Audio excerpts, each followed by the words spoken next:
जब वो कानून के बोर्ड लगे, लखनऊ में लगे, देखा मैंने कि क्षतिपूर्ति कानून, मैंने वो कानून पढ़ के देख लिया जी, क्योंकि मैं देखता हूं कि इसलिए मैं इसमें हमारे लिए क्या है इसमें एक गरीब आदमी के लिए या एक उसके लिए क्या है। तो आपको बता दूं उसके अंदर क्या है क्षतिपूर्ति कानून में। क्षतिपूर्ति कानून का निचोड़ ये है कि जैसे हम लोग यहां बैठे हुए ना आज, और मैंने आपको सच्चाई बता दी बात की, और आपने कहा भाई यह बात तो गलत है, समाज में ये तो गलत होनी चाहिए, ये तो बंद होनी चाहिए, और चल डीसी का जाकर ज्ञापन देंगे, हम फलानी तारीख में इकट्ठे होंगे। अपन सारे इकट्ठे हुए, हमने ज्ञापन देने चल पड़े। अभी तो किसान आंदोलन जोरों पे है, इसलिए इसका असर नहीं है। आने वाले टाइम में जितने किसान नेता हैं सारे तैयार रहो, जितने आने बैठे ना, ये सारे नेताओं का यो हाल होने वाला है जो मैं बताऊंगा ही बागे। अब वो कहेंगे अगर नहीं उठे तो, ये लाइन भी है, अगर अभी नहीं चेते तो, अगर नहीं बोले तो जिसने यहां से कॉल दी, वीडियो बनी, वीडियो में कॉल आई, भाई देवेंद्र ने कहा था कि सारे जने वहां चलेंगे, तो पहला नंबर देवेंद्र की कॉल। कौन कौन लीडरशिप में था सबका पता लग गया, सबके मोबाइल से लोकेशन पता लग गई, लोकेशन से सबका पता लग गया कि इस आंदोलन में कौन कौन शामिल थे, और उन लोगों को ले गए वहां। वहां हो गया कोई झगड़ा पुलिस के साथ, या वहां हो गया कोई दंगा, कुछ भी हो जाएगा, पुलिस वाले ही जैसे वहां बॉर्डर के ऊपर किसानों के ट्रैक्टरों की हवा निकाल रहे हैं, उनके टायर फोड़ रहे हैं, उनकी गाड़ियां तोड़ रहे हैं ना, पुलिस वाले ही वो अगर पूरे शहर के अंदर अगर चीजों को जला दें, अगर वो बसों को जला दें और अगर वो तोड़ दें, तो उस क्षतिपूर्ति कानून के हिसाब से वहां आई हुई फोर्स का खर्चा, उनके खाने का खर्चा, उनके रहने का खर्चा, और जो सामान टूटा है उसका सारा खर्चा आंदोलनकारियों से वसूला जाएगा। ये उस क्षतिपूर्ति कानून में लिखा हुआ है, ठीक है। और कैसे लगेगा कि जब उसके ऊपर मुकदमा दर्ज होगा तो उसकी प्रॉपर्टी साथ में अटैच करेंगे। प्रॉपर्टी कैसे अटैच करेंगे? क्योंकि आपका आधार कार्ड ले लो बस, फोन नंबर ले लो बस, फोन नंबर से आधार और आधार से प्रॉपर्टी सारी जुड़ जाएगी पूरे कुनबे की। अगर आपकी प्रॉपर्टी बेचकर भी उस पैसे की वसूली नहीं हुई तो लैंड रेवेन्यू एक्ट की तर्ज पर वसूली की जाएगी।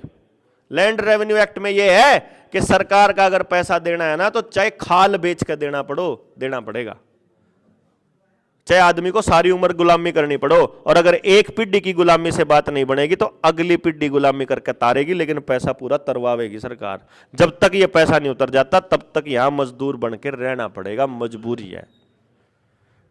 ठीक है जी, बड़े मजेदार कानून है ना।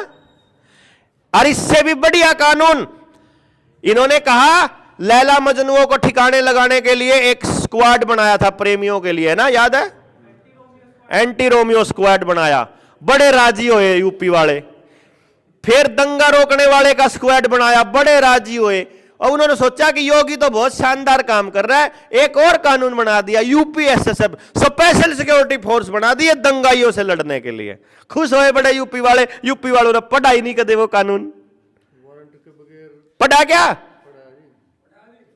आज जनता सरकार मोर्चा वालों तो पढ़ा ठीक है, बाकी गांव में किसी ने नहीं पढ़ा। उस कानून में क्या लिखा पता है?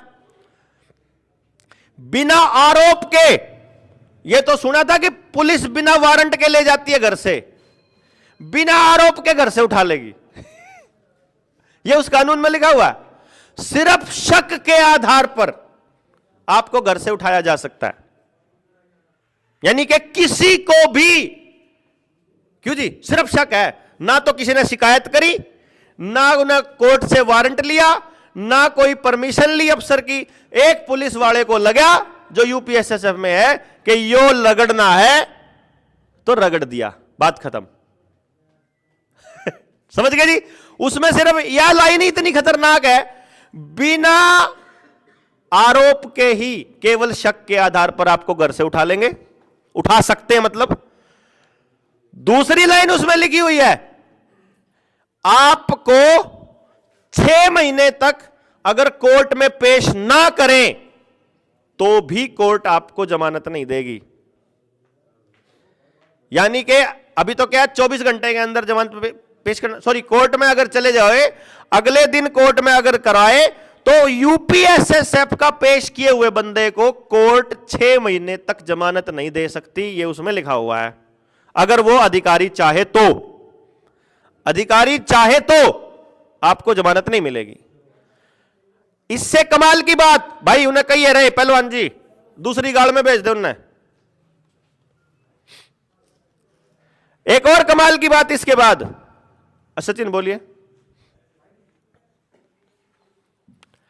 इससे ऊपर की बात, कोई नहीं, तीसरी लाइन सुनो इसमें, इसी कानून के अंदर तीसरी लाइन, अगर 6 महीने के बाद बंदे को जमानत मिल गई, साल 1.5 साल के बाद कोर्ट में यह तय हो गया कि भाई बंदे के ऊपर जो आरोप लगे थे वो गलत थे, इसको 6 महीने गलत जेल में रखा गया, तो जो आदमी जेल में रखा गया वो आदमी उस आदमी के ऊपर केस नहीं कर सकता, क्योंकि उसने जो किया देश बचाने के लिए किया।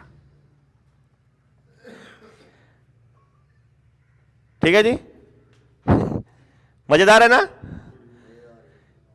जिसको मर्जी रगड़ लो, जिसको मर्जी उठा लो, एक बार बंदा अंदर गया पूरा परिवार का सत्यानाश 6 महीने में हो लेता है, समाज से टूट लेता है, वो जोर लगा लगा के छींक लेते हैं और सब टूट के फिर आपस में, उसके बाद बाहर निकलने के बाद चाहे वो कसूरवार हो चाहे ना हो, सोशल मीडिया पे उसका कबाड़ हो चुका होता है जो भी आरोप लगा था, और वो किसी लायक नहीं रहेगा। इसमें से हर वो आदमी शामिल है जो समाज के लिए लड़न लग रहा है, सबका नंबर ऐसे आएगा। वही टारगेट है उनका कि ये चुप करने हैं किसी भी तरह से, जो भी समाज में ये सच्चाई बताएगा उसी को रगड़ दिया जाएगा।